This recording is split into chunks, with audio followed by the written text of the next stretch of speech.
Hello दोस्तों, आज के इस वीडियो में मैं आपको पढ़ाने वाला हूँ क्लास 8 का साइंस का first chapter crop production and it's management. इसके पहले वाले वीडियो में मैंने आपको एग्रीकल्चर के बारे में, क्रॉप्स के बारे में, types of crops, preparation of soil, tiling, losing, ploughing, इस सब के बारे में मैंने आपको बताया था। इस वीडियो में हम लोग जानेंगे सोइंग यानी बुआई क्या होता है, बुआई के लिए ट्रेडिशनल जो टूल्स होते हैं उसके बारे में समझेंगे, मैन्यूर क्या होता है, फर्टिलाइज़र क्या होता है, इरिगेशन क्या होता है, बीजों का चुनाव कैसे किया जाता है। साथ ही साथ हम ये भी जानेंगे कि आधुनिक मॉडर्न एज में जो इरिगेशन का मेथड है वो कौन कौन सा है, और जो ट्रेडिशनल मेथड में कौन कौन से इरिगेशन का टूल्स इस्तेमाल किया जाता था। इन सारे चीज़ों के बारे में इस वीडियो में हम लोग जानने वाले हैं। तो सबसे पहले हम लोग समझते हैं बुआई के बारे में कि ये जो बुआई होता है वो क्या होता है। Sowing is an important part of crop production. जो बुआई होता है ना, फसल उत्पादन का एक महत्वपूर्ण हिस्सा होता है। Before sowing, good quality, clean and healthy seed of a good variety are selected. बुआई से पहले अच्छे किस्म के बीजों का चुनाव होता है, स्वस्थ बीजों का चुनाव होता है, और उन्हीं बीजों का चुनाव होता है जो फसल पैदावार में बढ़ोतरी करवाते हैं, किसानों को मदद करते हैं। किसान उसी बीज का चुनाव करता है जिस बीज से फसल की उपज ज़्यादा होती है। आइए आगे हम लोग देखते हैं। Are there seeds which float on water. क्या कुछ ऐसे बीजे होते हैं जो पानी के ऊपर तैरते हैं। वुड दोज बी लाइटर और heavier than those which sink. क्या वे बीज हल्के होते हैं उन बीजों से जो बीज पानी में डूब जाते हैं। Sorry, why would they B lighter. जो बीज पानी के ऊपर तैरते हैं तो वो हल्के क्यों होते हैं। Damage seeds become hollow and are thus lighter. जो डैमेज सीड्स होते हैं, बेकार सीड्स होते हैं, उनके अंदर होल हो जाता है और वे हल्के हो जाते हैं। Therefore they float on water. इसलिए वे पानी के ऊपर तैरते हैं।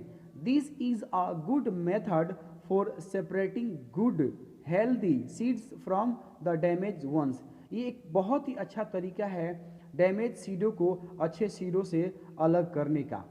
Before sowing, one of the important task is to know about tools used for sowing seeds. बुआई से पहले एक महत्वपूर्ण टास्क होता है बुआई की जो टूल्स होते हैं उसके बारे में जानना। आइए आगे हम देखते हैं ट्रेडिशनल टूल्स। अब हम लोग पढ़ेंगे जो ट्रेडिशनल टूल्स होता है वो क्या होता है। बुआई के लिए जो ट्रेडिशनल टूल्स होता है उसका इस्तेमाल कैसे किया जाता है खेतों में, उसके बारे में हम लोग समझते हैं। The tools used traditionally for sowing seed is shaped like funnel.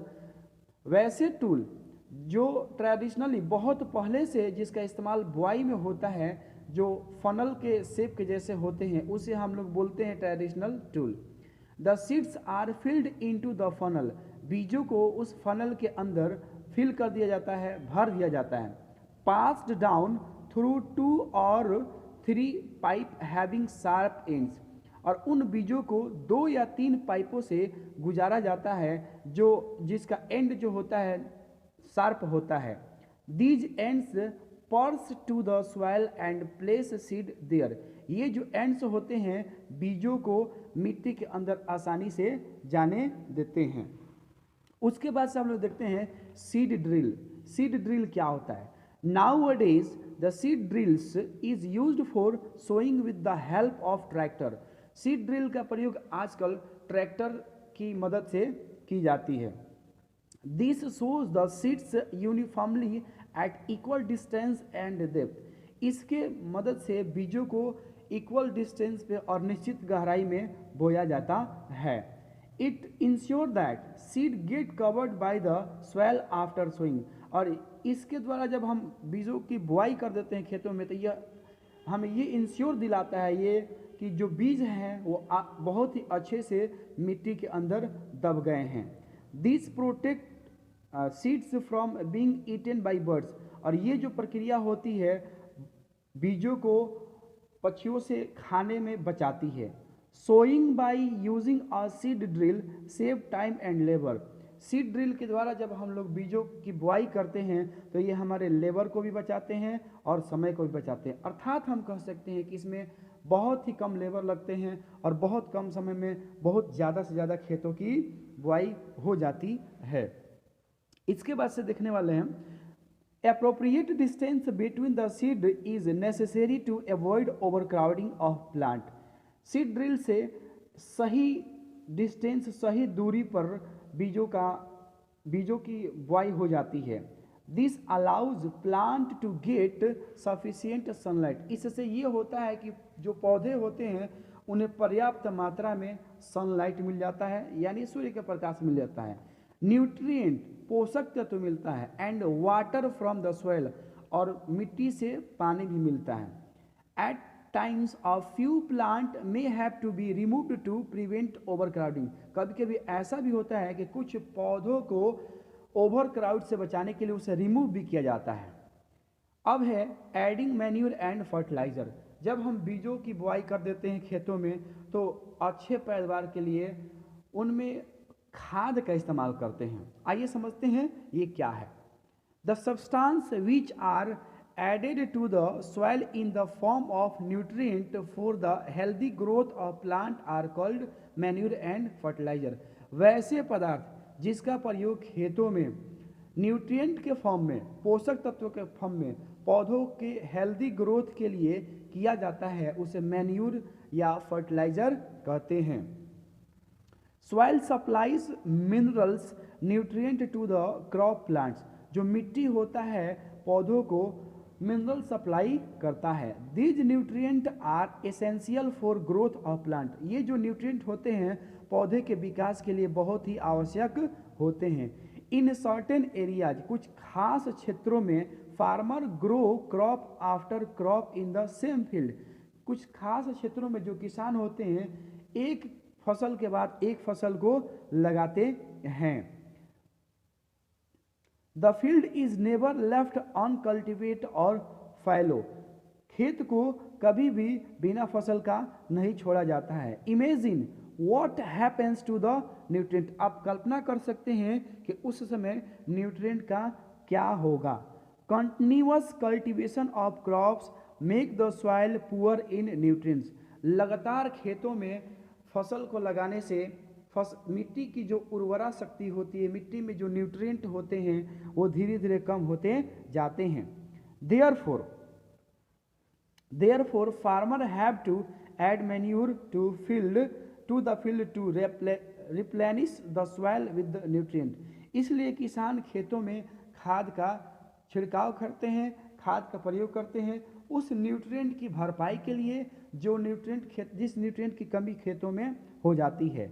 This process is called manuring. और इस प्रोसेस को हम लोग बोलते हैं मैन्यूरिंग। मैन्यूरिंग का मतलब होता है कि जब हम खादों को खेतों में छिड़कते हैं तो यह प्रक्रिया मैन्यूरिंग कहलाती है। इम्प्रॉपर और insufficient manuring result in weak plant. Improper और इनसफिशिएंट, जब अपर्याप्त मात्रा में खेतों में हम लोग खादों का छिड़काव करते हैं जिसकी वजह से जो प्लांट होते हैं वीक हो जाते हैं। Manure is an organic substance. जो मैन्यूर होते हैं एक ऑर्गेनिक सब्सटेंस होते हैं, कार्बनिक सब्सटेंस होते हैं। Obtain from the decomposition of plant और एनिमल वेस्ट। ये जो प्राप्त होते हैं मैन्यूर डिकम्पोजिशन ऑफ प्लांट, पौधों के अपघटन से और जानवरों के जो वेस्ट मटेरियल होते हैं उनसे प्राप्त होते हैं। Farmer dumps plant and animal waste in pits at open place and allow it to decompose. जो किसान होते हैं एक बहुत बड़ा गड्ढा बनाते हैं और उस गड्ढे में वेस्ट मटेरियल होते हैं उस वेस्ट मटेरियल को इकट्ठा करते हैं। साथ ही साथ जो काऊ डंग होते हैं उसको भी इकट्ठा करते हैं और कुछ दिनों के बाद से ड्यू टू स्मॉल ऑर्गेनिज्म छोटे छोटे सूक्ष्म जीवों के कारण ये जो वेस्ट मटेरियल होते हैं वो डिकम्पोज हो जाते हैं और खाद बन जाते हैं। The decomposed matter is used as organic manure. जो डिकम्पोज्ड मैटर होते हैं उसका प्रयोग हम लोग खाद के फॉर्म में करते हैं। You have already learn about vermi composting in class 6। आप लोग क्लास 6 में वर्मिंग कंपोस्टिंग के बारे में पढ़ चुके हैं। वर्मिंग कंपोस्टिंग क्या होता है? वर्मिंग कंपोस्टिंग का मतलब होता है कि जब छोटे छोटे कीड़े मकोड़े के द्वारा जो बेकार पदार्थ होते हैं उसको सड़ाया जाता है, गलाया जाता है और उससे जो खाद बनता है उसको हम लोग बोलते हैं वर्मिंग कंपोस्टिंग। आइए उसके बाद हम देखते हैं, एक एक्टिविटी करते हैं। इस एक्टिविटी में हम लोग समझेंगे फर्टिलाइज़र के बारे में और मैन्यूर के बारे में, उसका क्या महत्व होता है क्रॉप्स प्रोडक्शन में, उसके बारे में समझते हैं। हम 3 गिलास लेते हैं, 3 गिलास, और तीनों गिलासों के ऊपर ABC नाम दे देते हैं। जो A गिलास है उसमें थोड़ा मिट्टी लेते हैं और उसमें मैन्यूर डाल देते हैं। जो B गिलास है उसमें हम लोग यूरिया लेते हैं और मिट्टी भी डालते हैं। जो C गिलास है उसमें मिट्टी सिर्फ डालते हैं, खाद वगैरह कुछ नहीं डालते हैं। कुछ दिनों के बाद से हम लोग देखते हैं कि जो A गिलास है उसमें जो पौधे लगे हुए हैं उनमें बहुत कम उपज हुई है। जो B गिलास है उनमें जो पौधे हैं उनके उपज में बढ़ोतरी हुई है। और जो C गिलास है उनमें जो पौधे लगे हुए हैं उनमें बहुत उपज जो है ना मात्रा के बराबर हुई है। उनमें जो पौधे हैं वो सूख गए हैं। ऐसा क्यों होता है? क्योंकि जिस प्लांट को उचित मात्रा में और सही समय पर खाद नहीं मिलता है वो प्लांट सूख जाते हैं, डेड हो जाते हैं। ये एक्टिविटी हमें यही बताता है। Did plant in all these glasses grow at the same pace? Which glass showed better growth of plant? अब ये जो एक्टिविटी है, इस एक्टिविटी से पता चलता है कि जिस प्लांट में जिस पौधे को हम लोग सही समय पर उचित मात्रा में खाद देते हैं उनमें वृद्धि बहुत ही अच्छे से होती है। फर्टिलाइज़र के बारे में हम लोग थोड़ा जान लेते हैं कि ये जो फर्टिलाइज़र होता है ये क्या होता है। Fertiliser are chemicals. जो फर्टिलाइज़र होते हैं वो एक तरह के रसायन होते हैं which are rich in particular nutrient, जिसमें विशेष न्यूट्रिएंट मौजूद होता है, उसकी बहुत अधिकता होती है। How are they different from manure? तो ये जो फर्टिलाइज़र होते हैं खाद से कैसे डिफरेंट होते हैं? Fertilisers are produce in factories. जो फर्टिलाइज़र होते हैं उसको फैक्ट्री में बनाया जाता है। Some example of fertiliser are, कुछ एग्जाम्पल है फर्टिलाइज़र के जिसको हम लोग देखते हैं, जैसे यूरिया हो गया। यूरिया जो होता है ना, फैक्ट्री में तैयार की जाने वाले सबसे फर्स्ट फर्टिलाइज़र था यूरिया। अमोनियम सल्फेट हो गया, सुपर फॉस्फेट हो गया, पोटास हो गया, नाइट्रोजन फास्फोरस पोटेशियम हो गया। ये जो आपको बता रहे हैं ये सभी है fertiliser. The use of fertiliser has helped farmer to get better yield of crop such as wheat, paddy and maize. Fertiliser का यूज करने से किसानों को कम समय में बहुत ही अच्छा उपज प्राप्त होता है, जैसे कि धान हो गया, गेहूं हो गया, मक्का हो गया। But excessive use of fertiliser has made the soil less fertile. जब हम लोग खेतों में फर्टिलाइजर को बहुत ही अधिक मात्रा में यूज करने लगते हैं तो यह मिट्टी की उर्वरा शक्ति को छीन कर देता है, मिट्टी की उर्वरा शक्ति को कम कर देता है। Fertiliser have also become a source of water pollution. ये जो फर्टिलाइजर होता है इससे वाटर पोल्यूशन भी होता है। देयरफॉर, इसलिए in order to maintain the fertility of the soil we have to substitute fertiliser with the organic manure और leave the field uncultivated in between two crops. अब इस मेंटेन को कंप्लीट करने के लिए हम लोग जब खेतों में फसल लगाते हैं तो एक फसल के बाद कुछ दिनों तक, कुछ महीनों तक खेतों को वैसे ही छोड़ देना चाहिए ताकि उसमें जो न्यूट्रिएंट है उसकी भरपाई अच्छे से हो जाए। The use of manure improve soil texture as well as its water retaining capacity. खेतों में जब हम लोग खाद का इस्तेमाल करते हैं तो मिट्टी की जो टेक्सचर होता है उसको यह इम्प्रूव करता है, उसको सुधार देता है। साथ ही साथ मिट्टी में जो जल धारण की क्षमता होती है उसको यह बढ़ा देता है। It replenish the soil with nutrient. Soil में, मिट्टी में जो पोषक तत्व की कमी होती है उसकी भरपाई भी यह कर देता है। Another method of replenishing the soil with the nutrient is through crop rotation. दूसरा जो तरीका होता है मिट्टी में न्यूट्रिएंट के रिप्लेनिश के लिए, भरपाई के लिए, वो होता है क्रॉप रोटेशन, फसल चक्र जिसको हम लोग बोलते हैं। This can be done by growing different crop alternately. ये जो होता है अलग अलग फसल को बार बार रोपने से होता है। Earlier farmer is in northern India use to grow legumes as folder as in one season and wheat in the next season. जो नॉर्थ इंडिया में किसान पाए जाते हैं वो अपने खेतों में फसल को एक फसल के बाद दूसरे फसल को लगाते हैं और उन दो फसलों के बीच में कुछ गैपिंग देते हैं। वो गैपिंग 1 माह का भी होता है, 2 माह का भी होता है, 3 माह का भी होता है, मिनिमम 1 माह का होता है। ठीक है। This help in the replenishment of the soil with the nitrogen. Farmer are being encourage to adopt this practice. इससे क्या होता है, खेतों में नाइट्रोजन की कभी कमी नहीं होती है और पर्याप्त मात्रा में खेतों में नाइट्रोजन मिलता रहता है। इन प्रीवियस क्लासेज, यानी इसके पहले वाले क्लास में हमने पढ़ा है, क्या पढ़ा है आइए देखते हैं। You have learn about rhizobium bacteria. आपने इसके पहले क्लास में राइजोबियम बैक्टीरिया के बारे में जरूर पढ़ा होगा। These are present in the nodules of root of leguminous plant. ये जो राइजोबियम बैक्टीरिया होते हैं, जितने भी दलहन पौधे होते हैं, उन दलहन पौधों के रूट्स में पाए जाते हैं। दे फिक्स एटमॉस्फेरिक नाइट्रोजन, और ये नाइट्रोजन को एटमॉस्फेयर में फिक्स कर देते हैं और एटमॉस्फेयर से जो नाइट्रोजन होते हैं उसको एब्जॉर्ब करते हैं और उसे नाइट्रेट में बदल देते हैं। नाइट्रेट में बदलने से जो मिट्टी की उर्वरा शक्ति होती है वो बढ़ जाती है। आइए इसके बाद हम लोग देखते हैं फर्टिलाइजर और मैन्यूर में क्या डिफरेंट है। Fertiliser is a man made inorganic salt. जो फर्टिलाइजर होता है आदमी के द्वारा बनाया गया अकार्बनिक सॉल्ट होता है। Manure is a natural substance obtain by the decomposition of cattle Dang and plant residues. जो मैन्यूर होता है, जो वेस्ट मटेरियल होते हैं एनिमल के, उससे प्राप्त होता है। फर्टिलाइजर के बारे में हम देखते हैं, तो फर्टिलाइजर के बारे में चलिए देख लें। तो fertiliser is prepared in factories. जो फर्टिलाइजर होता है वो कारखानों में तैयार होता है। Manure can be prepared in the field, जबकि जो मैन्यूर होता है वो खेतों में तैयार हो जाता है। Fertiliser does not provide any humus to the soil. जो फर्टिलाइजर होता है मिट्टी को कोई भी ह्यूमस नहीं देता है।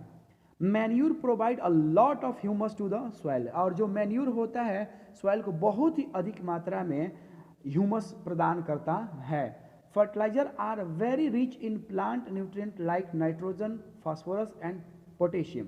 जो फर्टिलाइजर होता है इसमें बहुत ही अधिक मात्रा में न्यूट्रिएंट होते हैं, जैसे कि नाइट्रोजन हो गया, फास्फोरस हो गया, पोटेशियम हो गया। Manure is relatively less rich in plant nutrient, जबकि जो मैन्यूर होता है उसमें कम मात्रा में न्यूट्रिएंट पाए जाते हैं। आइए आगे हम लोग देखते हैं एडवांटेज ऑफ मैन्यूर। खाद से क्या लाभ है उसके बारे में समझते हैं। The organic manure is considered better than fertiliser. This is because जो ऑर्गेनिक खाद होते हैं, कार्बनिक खाद होते हैं, वो फर्टिलाइजर से बहुत अच्छे होते हैं। आइए इसके बारे में हम समझते हैं। कर it enhance the water holding capacity of the soil. ये जो मैन्यूर होता है मिट्टी की वाटर कैपेसिटी को बढ़ा देता है। It make the soil porous due to which exchange of gas becomes easy। जो मैन्यूर होता है मिट्टी में पोर बनाता है, छोटा छोटा छिद्र बनाता है और उस छिद्र में निश्चित गहराई तक गैसें जाती है। It increase the number of friendly microbes. ये जो मैन्यूर होता है खेतों में जो फ्रेंडली माइक्रोब्स होते हैं, किसान के मित्र होते हैं, उनकी संख्या को बढ़ाता है।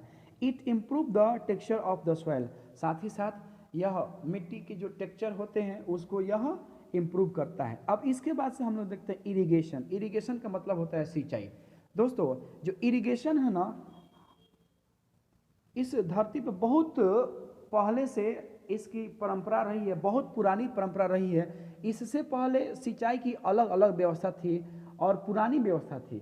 आज के समय में सिंचाई की बहुत डेवलप्ड टेक्नोलॉजी का इस्तेमाल इसमें हो रहा है। इस के बारे में हम लोग इसमें डिटेल्स में जानते हैं। आइए देखते हैं। All living beings need water to live. जितने भी सजीव होते हैं उन्हें जीने के लिए पानी की आवश्यकता होती है। Water is important for proper growth and development. जो पानी होता है अच्छे विकास के लिए, अच्छे ग्रोथ के लिए आवश्यक होता है। Water is absorbed by the plant root. जो पानी होते हैं उन पानियों का एब्जॉर्बेशन पौधों के जड़ों के द्वारा होता है। Along with water minerals and fertiliser are also absorbed. पानी के साथ साथ लवण और उर्वरक को भी एब्जॉर्ब करते हैं पौधे। Plant contain nearly 90% water. जो प्लांट होते हैं उनमें लगभग 90% वाटर होता है। Water is essential because germination of seeds does not take place under dry conditions. Water जरूरी होता है क्योंकि ड्राई सॉइल में जो बीज होते हैं, सीड होते हैं, वो अच्छे से नहीं हो पाते हैं, उससे छोटे छोटे पौधे नहीं निकल पाते हैं। Nutrient dissolved in water are transported to each part of the plant. जो भी न्यूट्रिएंट होते हैं वाटर सॉल्यूशन में घुले रहते हैं और उसी वाटर सॉल्यूशन को प्लांट के हर एक पार्ट में ट्रांसफर कर दिया जाता है। Water also protect the crop from both frost and hot air current. जो वाटर होता है फसलों को हॉट करंट और कोल्ड करंट से भी बचाता है। To maintain the moisture of the soil for healthy crops growth. साथ ही साथ ये जो पानी होता है हेल्दी क्रॉप्स का मतलब होता है जो स्वस्थ फसल होते हैं उनके मेंटेनेंस में यह मदद करता है। The supply of water to crop at the regular interval is called irrigation.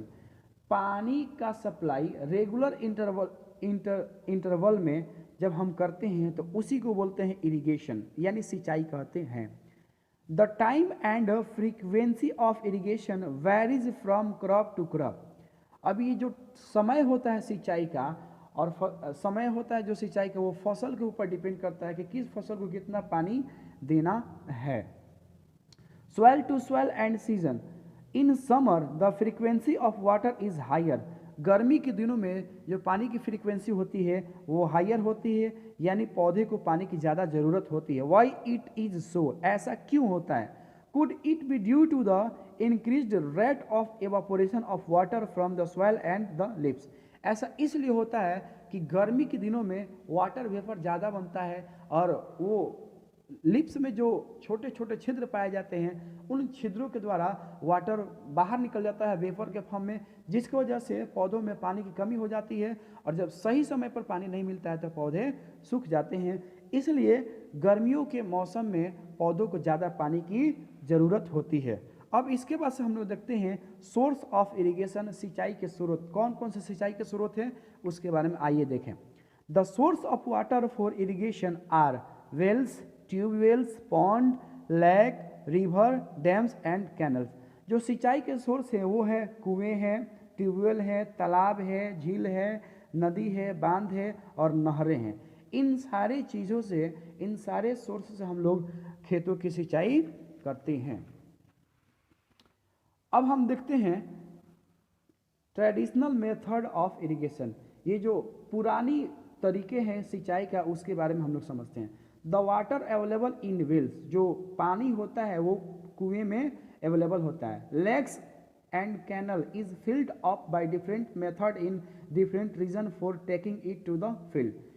नहरों में हो गया, तालाबों में हो गया, पानी को भर दिया जाता है, पानी को उसमें पूरा लबालब कर दिया जाता है कि सही समय पर उस पानी का इस्तेमाल इरिगेशन में किया जाए।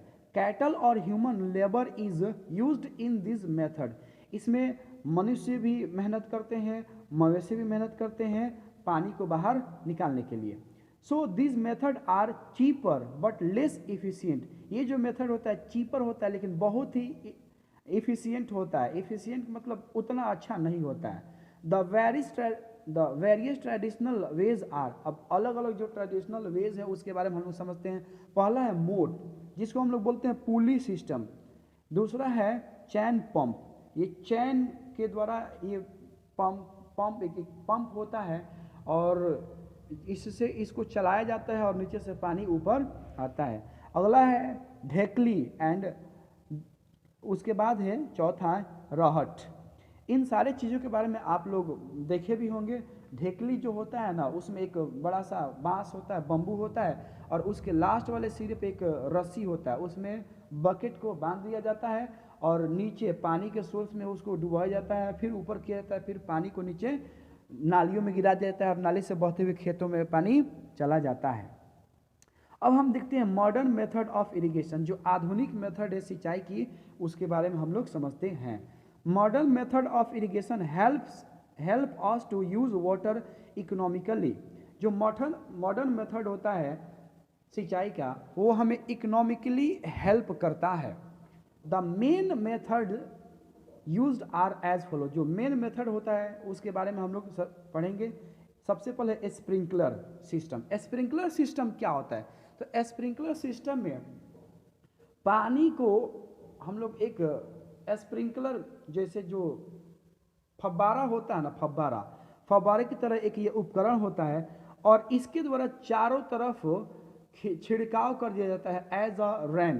बारिश के फॉर्म में फसलों को ये पानी दे दिया जाता है। उसके बाद आता है ड्रिप सिस्टम। ड्रिप सिस्टम क्या होता है? तो जो ड्रिप सिस्टम होता है, इस सिस्टम में जो पौधे होते हैं उनकी जड़ों तक बूंद बूंद करके पानी को भेजा जाता है। इससे पानी की बहुत ज़्यादा बचत होती है और उतना ही पानी सप्लाई किया जाता है जितना पानी पौधों की को ज़रूरत होती है, उससे ज़्यादा पानी का सप्लाई नहीं किया जाता है। इससे ये फ़ायदा होता है कि पानी बच जाता है और पानी बर्बाद भी नहीं होता है।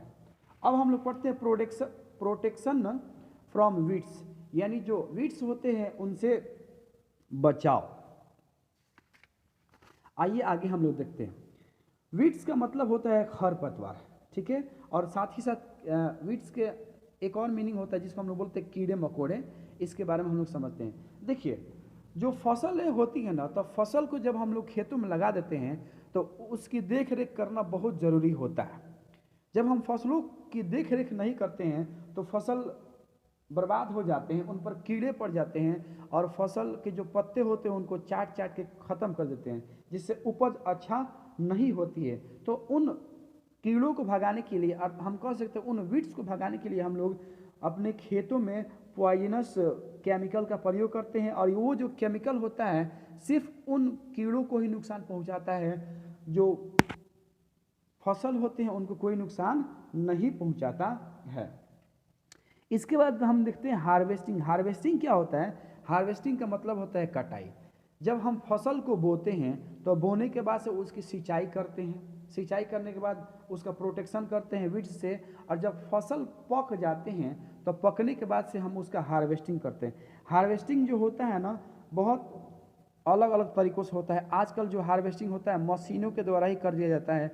इससे पहले जो हार्वेस्टिंग होता था, हाथ से काटा जाता था फसलों को, और उसके लिए ये जो उपकरण बनाए गए हैं सिक्कल, जिसको हम लोग बोलते हैं हंसुआ, हंसुआ से किसान खेतों में जाते थे और फसलों को काटते थे, एक जगह इकट्ठा करते थे। यह प्रोसेस हार्वेस्टिंग कहलाता है।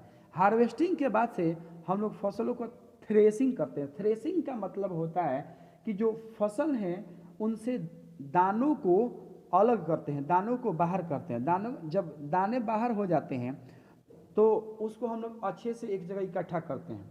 थ्रेसिंग का मतलब क्या होता है आपको मैं बता दिया कि जो थ्रेसिंग होता है उसमें हम लोग फसल से दाने बाहर निकालते हैं और उसको एक जगह इकट्ठा करते हैं।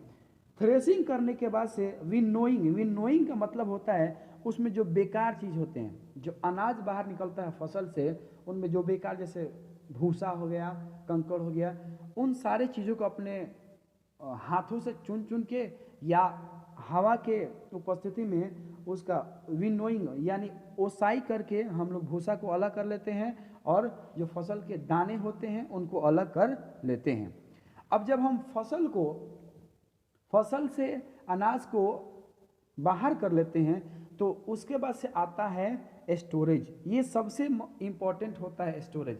मान लीजिए कि आपके पास फसल है ना, आप फसल से अनाज को बाहर कर लिए और अनाज को बाहर करने के बाद से आप उसको जहाँ मर कर वहीं पर रख दीजिएगा तो उनमें मॉइस्चर आ जाएगा और मॉइस्चर आने की वजह से जो अनाज हैं वो सड़ जाएंगे, बेकार हो जाएंगे। इसलिए स्टोरेज बहुत ज़रूरी होता है। स्टोरेज में हम लोग निश्चित टेम्परेचर पे जितने भी अनाज होते हैं उस अनाज को एक जगह पर, सुरक्षित जगह पर रख दिया जाता है और समय समय से उन अनाजों को इस्तेमाल किया जाता है। तो इसके लिए स्टोरेज के लिए बहुत सारा प्रक्रिया अपनाया जाता है, जैसे कि गोडाउन में रख दिया जाता है, ठीक है, और उसमें चूहों को भगाने के लिए दवा डाल दिया जाता है ताकि उसमें चूहे ना जाए और ये जो अनाज है उसको बर्बाद ना करें। उसके बाद हम लोग क्या करते हैं, फूड फ्रॉम एनिमल्स, ठीक है। फूड फ्रॉम एनिमल्स यानी जो भोजन हमको एनिमल से प्राप्त होता है उसके बारे में देख लेते हैं कि कौन कौन से भोजन हमको एनिमल से प्राप्त होता है। जैसे मिल्क हमको किससे प्राप्त होता है, तो काऊ यानी गाय से प्राप्त होता है, बुफैलो यानी भैंस से प्राप्त होता है, सी गॉट यानी बकरी से प्राप्त होता है, सी कैमल यानी ऊँटनी से प्राप्त होता है, ठीक है। साथ ही साथ कुछ ऐसे जानवर होते हैं जैसे कि चिकन हो गए, है ना, मुर्गी, उनके मसल्स को खाते हैं और उससे हमको भोजन प्राप्त होता है, ठीक है। तो ओवरऑल आज हम लोगों ने इस वीडियो में इस पूरे चैप्टर को कंप्लीट किया है। इसके बाद जो मैं आपको वीडियो दूंगा उस वीडियो में इस चैप्टर का जितना नोट्स है, इम्पोर्टेंट पॉइंट है, उस इम्पोर्टेंट पॉइंट के बारे में हम लोग जानकारी हासिल करेंगे और इस चैप्टर को कम्प्लीटली, इसका कोई भी टॉपिक हम लोग छोड़ेंगे नहीं, साथ ही साथ इसका क्वेश्चन आंसर भी करेंगे। तो आज के लिए बस इतना ही, मिलते हैं हम लोग अगले वीडियो में, तब तक के लिए जय हिंद।